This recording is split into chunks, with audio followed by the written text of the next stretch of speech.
Hey guys, how's it going? Mies here, back with another Epic 7 video, and today we are debuting the first episode of the Whaleometer. So the Whaleometer is kind of like a spin-off of basically like whether you should pull a unit or not, and it just basically is going to give you like a rating of between 0 to 100 of whether or not you should be whaling for this unit, aka pulling for her. So let's get started.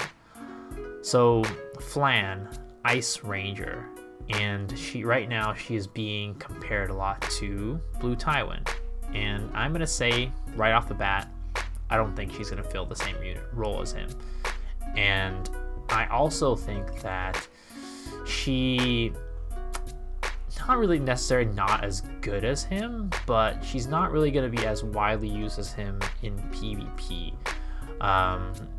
Then let me tell you a little bit of why. So going over her skills, her S3 Advantageous Deal drives a hard bargain against all enemies, making them unhealable and decreasing defense for 2 turns.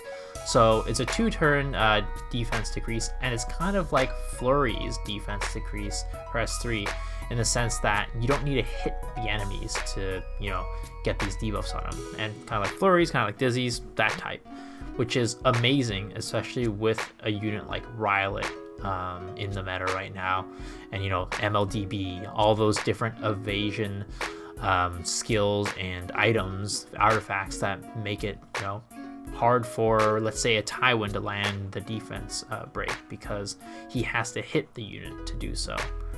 And then her S2 is actually, let's watch her S3 animation because it actually is super cool. So when she pulls off, look at that, she does a little signature thing and then calls out to like this emergency like console thing, and then decreases everybody. I kind of wish there was like a bigger like effect after that, but whatever. So it's a cool effect, it's a cool animation, I really like that.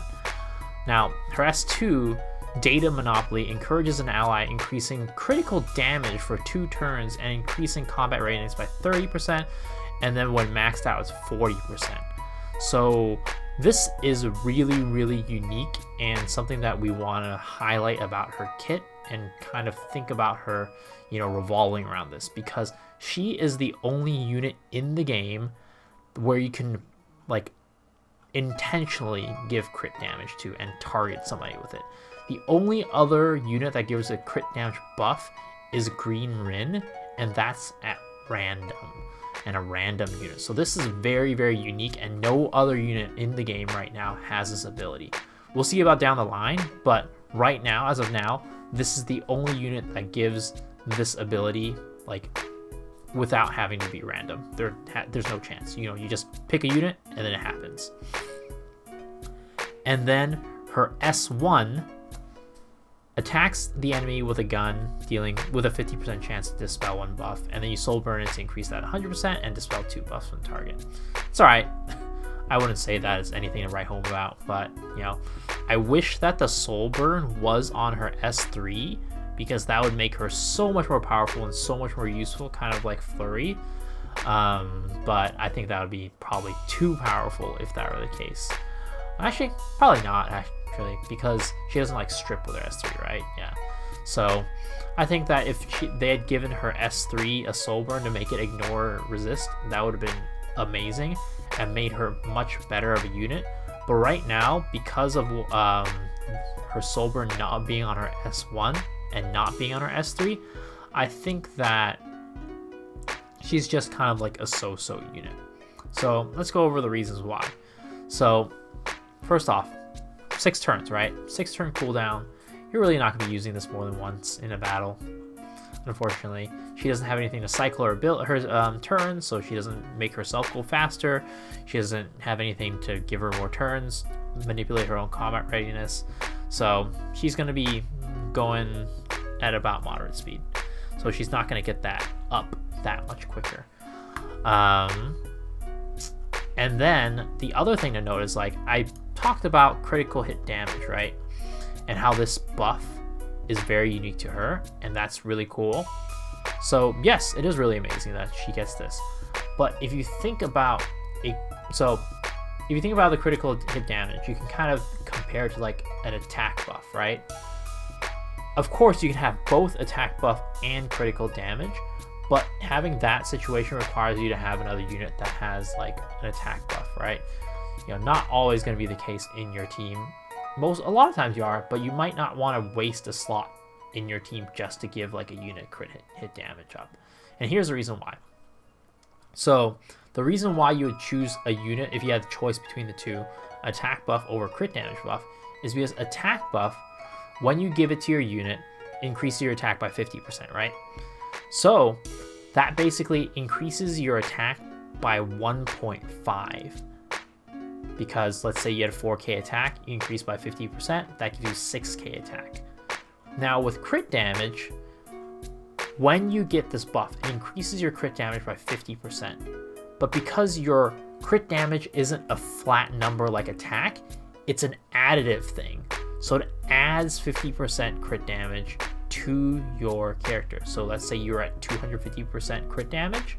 Well, you add this buff, it's 300%. So that's much lower of an increase to your damage than if you had an attack buff. So if you had to choose between the two, of course you'd take the attack buff over the crit hit damage. But of course you can stack them.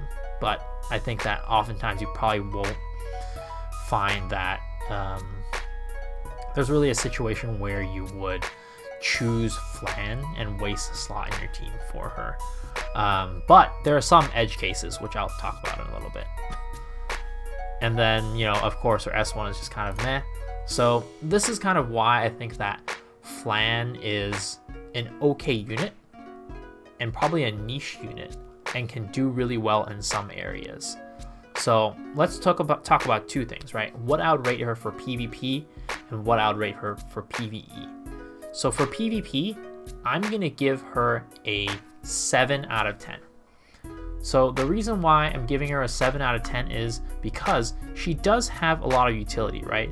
Giving an AoE defense break like that, where you don't have to hit them, is massive.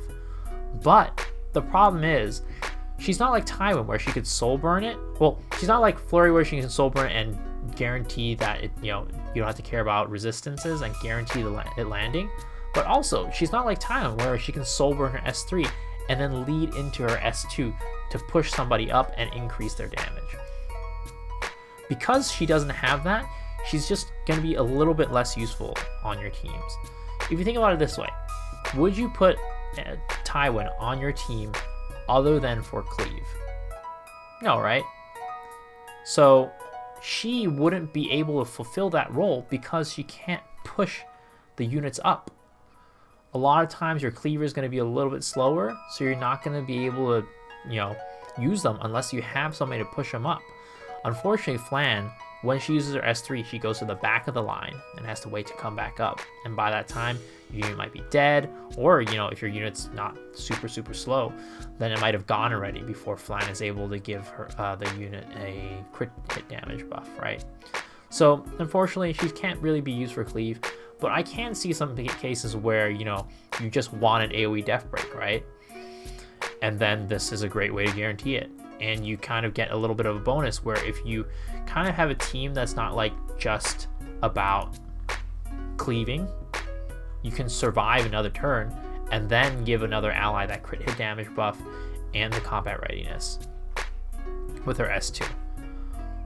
So PvP, I don't really see her use cases that much.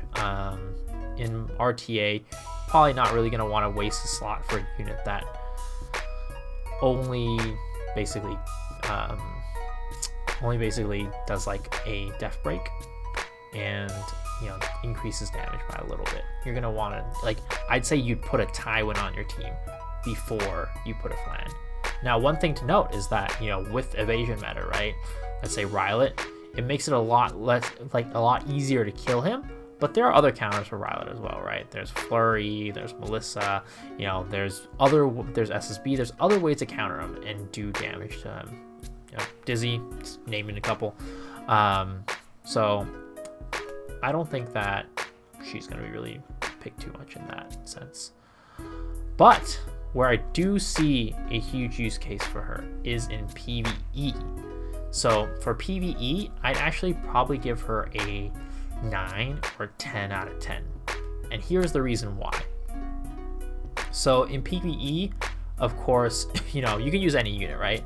But specifically in one-shot teams, I think that Flan is going to basically enable kind of new heights to the amount of damage that your one-shotter can do. So, like I said before, you can stack the attack buff and the crit hit damage buff, right? So you get that attack buff, and then you increase your crit hit damage by 50%, which reduces the amount of gear requirement you have, but also you get to put more into, like, let's say your attack stat, right? Which gets boosted by your attack damage or your attack buff.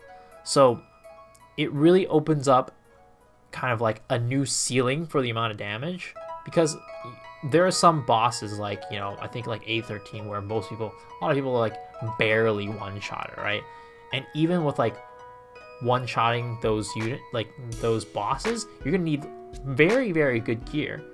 This basically makes it so that you could decrease the amount of gear you have required for that. Because, like, let's say for Banshee, right? My current team is like Vivian, it's Vivian, Leo, and Biken. So what happens is, first wave, Vivian uses S3, then Leo uses S3, doesn't really do anything. Vivian uses S3 to boost her own damage. Then she actually laps because of her exclusive equipment, and does S2 to clear up the first wave, right? And the second wave comes, or Banshee comes, Leo death breaks, then Vivian hits for some damage, and Biken one-shots it. So what you can have happen is that, let's say you don't have the gear, you know, requirements for Banshee, right? So what you can do is the same team I did, and then add Flan and have her go between Vivian and Biken, so that after Vivian goes and clears up the first wave, then in the second one, you can have Flan use her S2 to boost Biken's attack damage. So this really depends on how the AI works, of course, but I think it's probably going to work like Tywin, where it's going to boost the next unit going up. So then in this case, you'd have Vivian, Leo S3, Vivian S3, then you could have Flan S3 and defense break the entire enemy team, or the first wave. Then Vivian comes back up and clears that wave, right?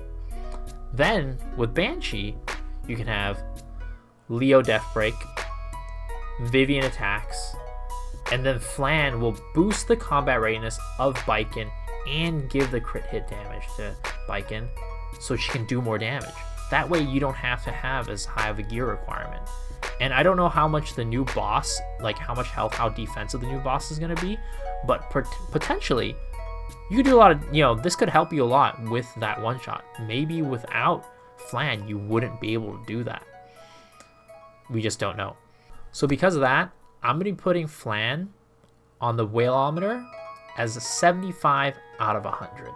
I think that you should probably pull for her if you have the resources, but she's not a must pull because she's not a limited unit, right?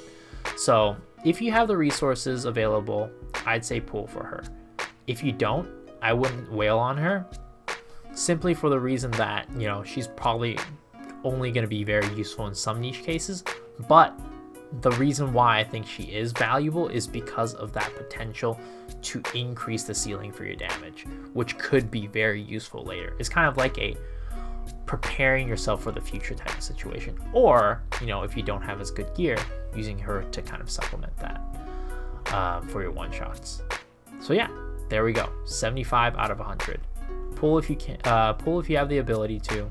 If you don't, skip. All right, hopefully y'all enjoyed that video and learned a bit. Leave a comment below letting me know what you think about this new format for the whaleometer. I'm still kind of like tweaking things a little bit here and there, and it's kind of late tonight, so like I did a lot of like photo edit, like I don't know, just a lot of stuff in the background where it took a little more time. So next video, next whaleometer, hopefully I'll be able to flesh things out a little bit more, change the things a little bit up, and let me know down in the comment section below what you want to hear about more on this series, because I'm going to be doing it on every new character. So yeah, thumbs up if you enjoyed this video, hit that sub button, and I will see y'all on the next one. Peace.